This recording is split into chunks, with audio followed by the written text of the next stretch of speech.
আমাদের যে অভিনেত্রী স্বপ্ন বুবলি উনি কন্যা সন্তানের মা হয়েছেন এরকম একটা পোস্ট দিয়েছেন, এই বিষয়টি বলুন।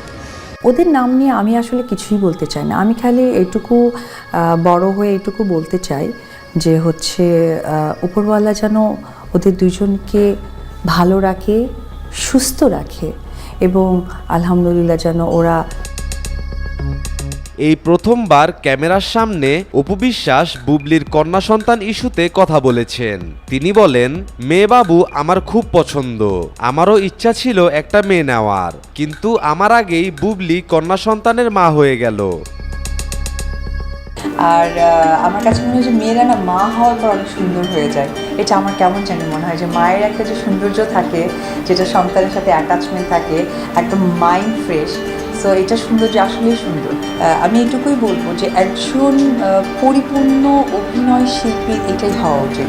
সো এটা তার জন্য স্পেশালি আমি তার বেস্ট উইশেস জানাবো।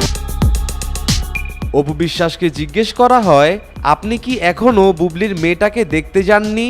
উত্তরে অপু বিশ্বাস বলেন, দেখতে যাওয়ার ইচ্ছা ছিল কিন্তু সময় হয়ে ওঠেনি, তবে তার সাথে আমি ফোনে কথা বলেছি, সে শুধু কান্না করে। আমি ফোন দিলেই কান্না করে।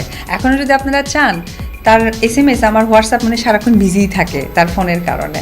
তো আমি ফোন করার পর যে তার 5 মিনিটের কান্না, তো এর মধ্যে আমার ডিরেক্টরও ফোন করছিল, তো আমি এখন ফোনটা রাখবো না কি করবো আমি বুঝে উঠতে পারছিলাম না, এবং তার কথার থেকে কান্নাই বেশি। এ বিষয়ে আরো অপু বিশ্বাসের এমন বক্তব্য মেনে নিতে পারেননি উপস্থিত থাকা সাংবাদিকগণ। তারা সাথে সাথে অপুকে মিথ্যাবাদী বলে অপবাদ দেয়। নিজেকে সঠিক প্রমাণ করার জন্য সে নিজের ফোন থেকে সাকিবের সাথে তার একটি কল রেকর্ড শোনায়। বিষয়টাই খুব হঠাৎ করেই হয়েছে, বললাম লাক। তো আমার সমস্ত কিছুতে আমাকে সাপোর্ট করেছে, সাপোর্ট করে আসছে, ভালোবেসে যাচ্ছে, অন্ধের মতো ভালোবেসে যাচ্ছে। তো এই ভালোবাসার কাছে আমি সারা জীবন কৃতজ্ঞ। আমার মতে অপু বিশ্বাস নিজের জায়গা থেকে একদম ঠিক আছেন।